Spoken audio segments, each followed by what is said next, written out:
सभी लोगों को मनाता। आज के सोमवार चंगाई सभा के लिए हम लोग वचनों की ओर जाएंगे।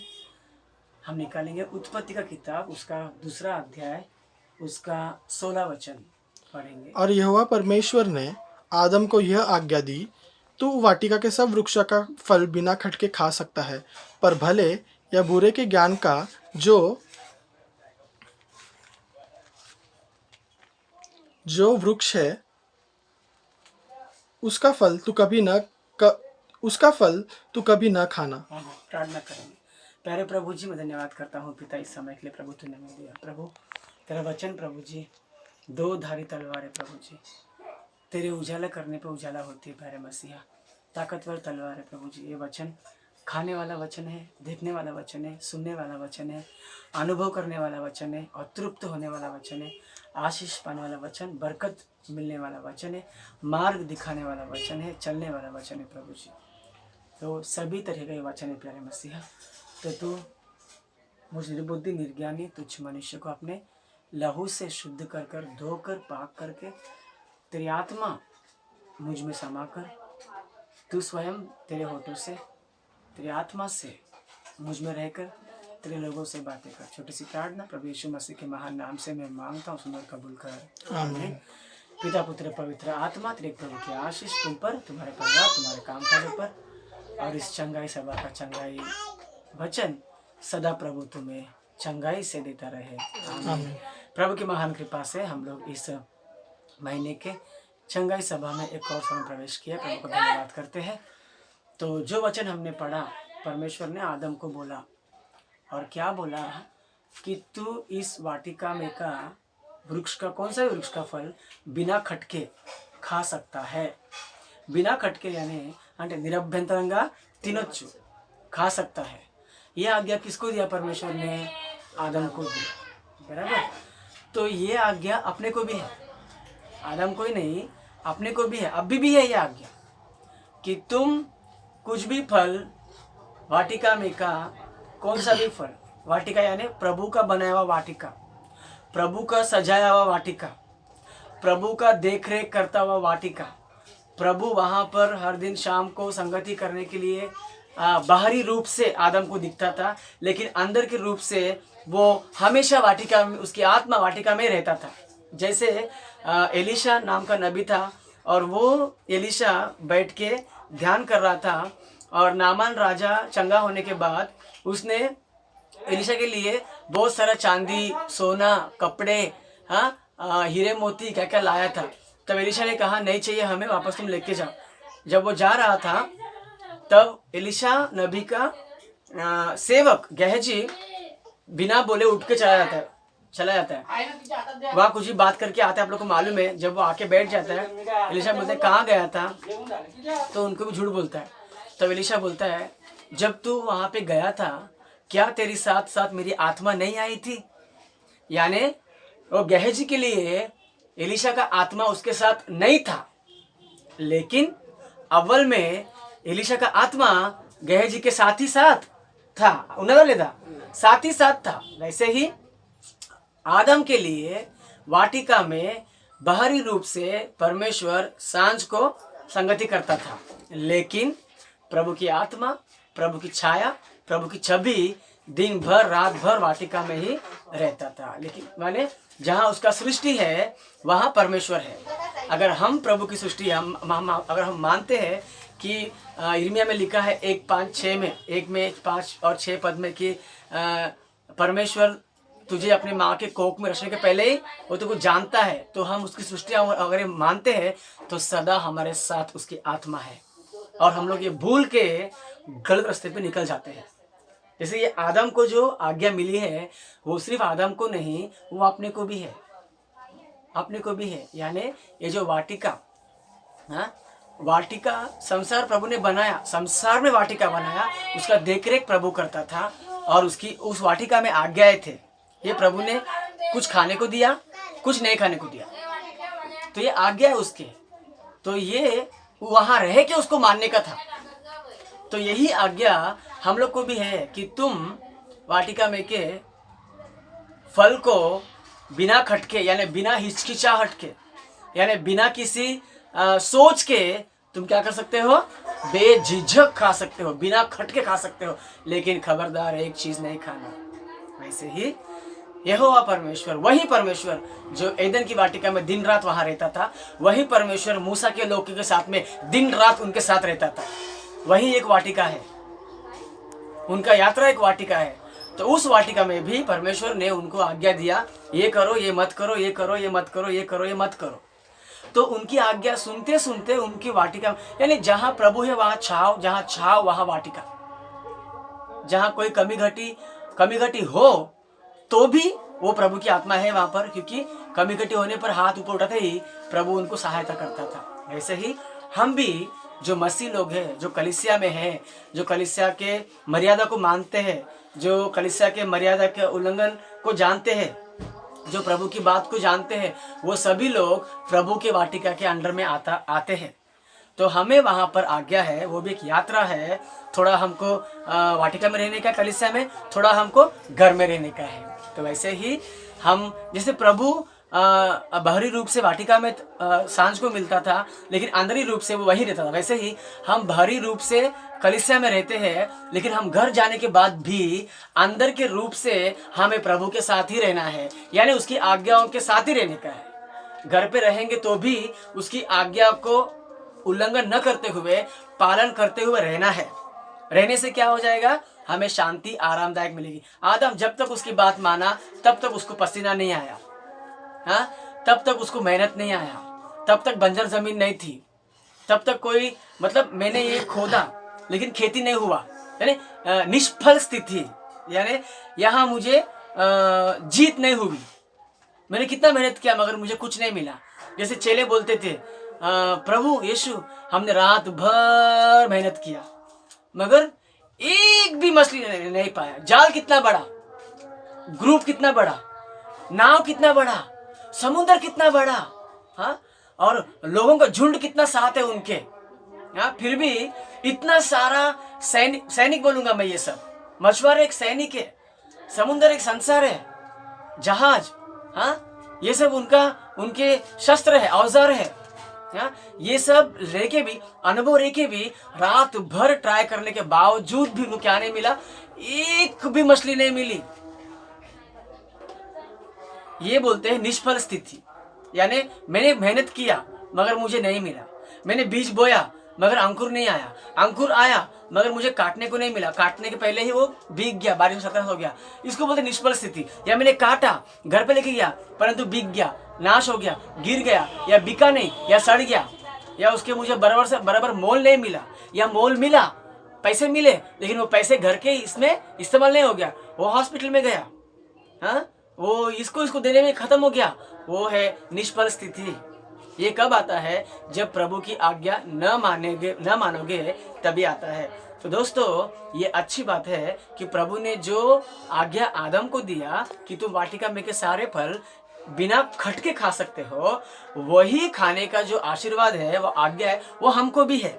उसी प्रकार जो आज्ञा आदम को मिला कि तू अच्छे और बुरे का जानकारी देने वाला फल नहीं खाना चाहिए, वैसे ही हमें भी आज्ञा है कि क्या क्या बात प्रभु ने नहीं करने के लिए कहा वो हमें नहीं करना चाहिए।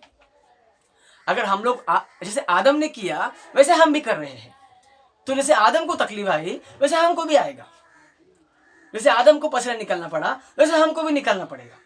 ठीक है, पसीना निकालने के बावजूद भी अगर हमारा कमाई हमारे हाथ में, हमारे खीसे में, हमारे पॉकेट में, हमारे घर में, हमारे पेट में जाएगा तो अच्छी बात है।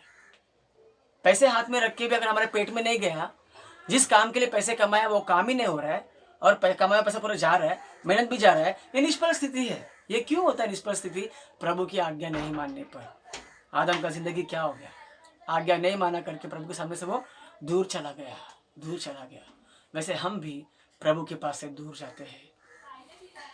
इसके लिए हम लोग केवल है ना वही बात लेके बैठते हैं, प्रभु तूने कहा मत्ती 7:7 में, मांगो तुम्हें देगा, मांगो तुम्हें दिया जाएगा। हाँ, तो ये भी तो कहा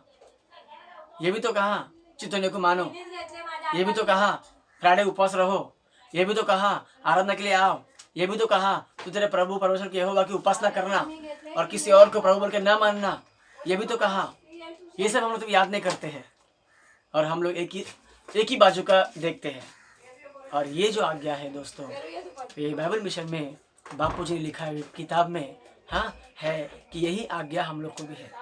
अगर हम प्रभु की आज्ञा मानेंगे तो सारे फल बिना खटके खा सकते हैं, और हम लोग तृप्त भी हो सकते हैं, प्रभु भी संगति करेगा और सब कुछ अच्छे से होगा। जहाँ प्रभु है वहाँ स्वर्ग है। घर में हो, जिस घर में लाश था लाजरस का, जब यीशु गया वो लाश भी क्या हो गया, जीवित हो गया। यानी उनको जिंदगी मिली, उनको रौनक मिली, उनको खुशियाँ मिली। तो वैसे ही जहाँ प्रभु है वहाँ जिंदगी है, जहाँ प्रभु यीशु मसीह है वहाँ पर आशीर्वाद है, जहाँ प्रभु है वहाँ चंगाई है, जहाँ प्रभु है वहाँ बरकत है, जहाँ प्रभु है वहाँ निष्फल स्थिति नहीं है, नहीं होगी। तो इसके लिए सदा हमको प्रभु को लेकर चलना चाहिए, प्रभु को लेकर मानना चाहिए। प्रभु को लेकर यानी प्रभु के साथ साथ क्या आएंगे, हाँ। अभी एक लड़की अपने घर पे से ब्याह करके ससुराल जाती है, उसके साथ साथ क्या आता है, हाँ, पेटी आएगा, उससे कपड़े आएगा, उसका सामान आएगा, उसके जेवर आएंगे, हाँ, कौन कौन क्या क्या पहना है वो सब आएगा, हाँ, वो सब उसके साथ में आएगा ही आएगा, वो अकेले नहीं आएगी। तो वैसे ही दुल्हन के लिबास में हमको तैयारी कर रहा है परमेश्वर पिता, वो दूल्हा बन के लेने को आएगा तो ये सब रहेगा तो वो लेके जाएगा, ये सब नहीं तो नहीं लेके जाएगा। ये दूसरी बात। और पहली बात क्या है, जैसे दुल्हन के साथ में सब कुछ आता है, वैसे ही अगर प्रभु को लेके चल रहे हैं तो प्रभु के साथ साथ क्या आएगा, पवित्रता आएगा, आज्ञाकारीपन आएगा, हाँ, उसका चमत्कार आएगा, हाँ, उसकी चितौनियों को मानने का एक आज्ञा आएगा, 10 आज्ञा मानने वाला आज्ञा आएगा, प्रभु का प्यार करने का आज्ञा आएगा। हम लोग वो सब बाजू में रखते हैं, सिर्फ प्रभु को लेके चलते हैं, हाँ। लेकिन प्रभु अकेला नहीं आएगा ना, अकेला प्रभु नहीं आएगा। यहोवा परमेश्वर भी मूसा लोग के साथ गया था, वो अकेला नहीं गया था, उसके आज्ञाएं गए, उसके 10 आज्ञाएं गए, चितौनियाँ गए, उसके नियम गए, उसका व्यवस्था गया, उसकी इच्छा गई कि तुम ऐसे मत करो, ऐसे करो, ऐसे करो। तुम प्रभु की बात मानो, वो रास्ता नहीं है, वहाँ से भी तुमको आसमान से भी बरसाएगा खाना, और तुमको खाना देगा, और वो खाना तुम्हारे पेट में जाएगा। एक बात बताऊं, आदम का खाना पेट से निकल गया, हाँ, अलग तरीका आ गया पेट भरने का। आदम को पहला पेट भरने का अलग तरीका था, लेकिन प्रभु की आज्ञा न मानने से पेट भर रहा है, लेकिन अलग तरीका है। ओके, अब मूसा के टाइम में क्या हो गया, इसराइल लोगों को भी मिस्र छोड़ के निकल गए थे, वो लोग भी पेट भर रहे थे, लेकिन वो अलग तरीका था, क्योंकि परमेश्वर उनका पेट भरता था, परमेश्वर उनको पेट भरता था, उधर भी पेट भरता था। तो परमेश्वर आज भी पेट भरेगा कभी, जैसे प्रभु उनको आज्ञा मानने को बोलता था और पेट भरता था। लिखा है ना 15 अध्याय में कि प्रभु ने उनकी परीक्षा ली कि ये मेरी आज्ञा मानते कि नहीं मानते करके, और उसने उसको उस परेशानी दिया कि पानी कड़वा है कि नहीं करके, फिर खाना बरसाया और परीक्षा लिया कि एक ही ओमेर लेने का, 2 लेने का नहीं। ऐसा प्रभु देगा परीक्षा लेगा, प्रभु देगा परीक्षा लेगा। तो तुम पास होने का खाने का, पास होने का खाने का, पास होने खाने का। तो वो जो खाना है प्रभु ने उन लोगों को स्वर्गदूतों का आहार दिया करके, हम प्रभु भोजन के बाद टाइम हम लोग बापू जी का लिखा हुआ आराधना पढ़ते हैं, हाँ। हम मनुष्य इतने योग्य नहीं कि स्वर्गदूतों का भोजन हमें मिला, हाँ। इन लोगों को स्वर्गदूतों का भोजन दिया, और एक औरत को बोलता है कि लड़के की रोटी ले कुत्तों को नहीं डालते करके, हाँ। तो वैसे ही दोस्तों, जो प्रभु की बात मानेंगे ना, उसी को सब मिलेगा। वो औरत वहाँ से हटी नहीं और गई नहीं, तो उसको जो कुत्तों को देने का रोटी था वो भी मिला, और जो स्वर्गदूतों की रोटी मिली, और जो जीवन की रोटी यीशु मसीह वो भी उसको मिला, वो पूरा उसका हो गया, पूरा उसका हो गया। वैसे ही हम डटे खड़े रहेंगे, बीमारी में भी, परेशानी में भी, तकलीफ में भी। डटे खड़े रहना मतलब सिर्फ खड़े रहना नहीं, खड़े रहना उसकी आज्ञा में खड़े रहना, उसकी व्यवस्था पे खड़े रहना, हाँ, उसके 10 आज्ञा मानने में खड़े रहना, सच बोलने में खड़े होना, हाँ, नुकसान होने पर भी सच बोलने में डटे रहना। इसमें ऐसे हम खड़े रहेंगे तो वो हमें तृप्त कराएगा, पेट भराएगा, और सब कुछ देगा, और सब कुछ कराएगा। तो चंगाई सभा में मैं आप लोगों को यही बोलूँगा कि आदम को आज्ञा मिला कि तू बेझिझक बिना खटके तू खा सकता है। हमें भी भरपूर खाने की आज्ञा है आदम की तरह, लेकिन क्या करना चाहिए हमें उसकी आज्ञा को मानकर खाना चाहिए। उसकी आज्ञा तोड़कर खाएंगे तो जो खाने वाला चीज़ है वो भी नसीब नहीं होगा। फिर खुद ही कमा, खुद ही खा, और खुद ही अपना पेट भर ले, तेरे पीछे मैं नहीं रहूँगा, यहाँ से निकल जा, ऐसे हो जाएगा। इसके लिए हम इतनी दुरावस्था में न प्रवेश करते हुए चुपचाप प्रभु की आज्ञा मानकर, हाँ, और उसके आज्ञा में चलकर अपने अपने तरीके से पेट भरना नहीं, बल्कि प्रभु के तरीके से। प्रभु ने कहा है कि परमेश्वर के मुख से निकला हुआ हर एक वचन से वो जिएगा। तो उसके मुख से निकला हुआ वचन खाते खाते, चंगाई पाते पाते अच्छे रास्ते चलेगी। कृपा सदा प्रभु हम देता रहे। आमीन। प्यारे प्रभु, जो वचन तुमने बोला है पिता, 100 गुना फलवंत सुनने में यीशु के नाम से मैं मांगता सुना कबूल कर। आमीन। प्यारे प्रभु जी, धन्यवाद करता हूँ प्यारे मसीह आज सोमवार प्रभु संग से बांधी प्रार्थना में पिता परमेश्वर प्रभु प्रार्थना करता हूँ प्रभु जी, आज के दिन प्रभु जी तूने बाइबल मिशन में चंगाई उंडेलने का प्रभु जी तूने वादा किया है प्यारे मसीहा, और दिन ठहराया पिता परमेश्वर से। प्रभु तूने समय ठहराया था इसराइली लोगों को, जब मिस्र देश छोड़ के प्रभु जी तेरे बताए गए रास्ते में चल रहे थे, तभी तुमको समय बताया था प्रभु जी कि भोर का समय और गोंदली का समय तो खाना बरसाएगा उनको, तृप्त होने के लिए, ताकत मिलने के लिए, चलने के लिए, यात्रा करने के लिए, तेरी आज्ञा मानने के लिए, तेरे रास्ते पर चलने के लिए, तेरी महिमा देखने के लिए, तेरा आवाज़ सुनने के लिए, तेरा दर्शन पाने के लिए, और तेरा अग्नि देखने के लिए, और तेरा चमत्कार देखने के लिए, अनुभव करने के लिए तूने समय ठहराया। खाना अगर है तो जीवित रहेगा प्रभु जी। तो ऐसे ही तूने समय नियुक्त किया वहाँ पर भी, भोर को और गोंदली के समय को तूने मन्ना बरसाया प्रभु, दो टाइम वे समय तेरा था प्रभु जी। वैसे ही बाइबल मिशन में तूने समय नियुक्त किया प्रभु, सोमवार यहाँ तो चंगाई प्रभु जी बिखेरता है, बरसाता है प्यारे मसीहा। जो जितना विश्वास करेगा उतना पाता है प्रभु जी।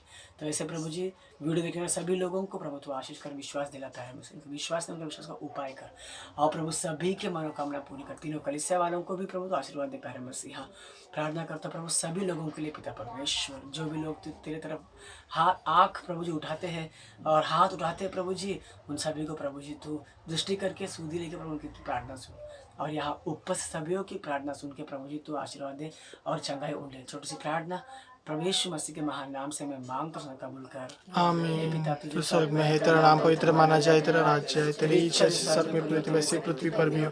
आज हमारे प्रतिदिन का आहार हमें दे, जिस प्रकार हमने अपने अपराधियों को क्षमा किया है उसी प्रकार तू भी हमारे अपराधों को क्षमा कर, और हमें परीक्षा में ला परंतु बुराई से बचा, क्योंकि राज्य पराक्रम और महिमा सदैव तेरी है। आमीन। प्रभु यीशु लोग की जय हो, इब्लिस के कामों का नाश हो। प्रभु यीशु लोग की जय हो, इब्लिस के कामों का नाश हो। प्रभु यीशु लोग की अनंत जय हो, इब्लिस के कामों का अनंत सर्वनाश हो। हालेलुया हालेलुया हालेलुया, स्तुति स्तुति स्तुति। आमीन आमीन आमीन। आशीष लेंगे।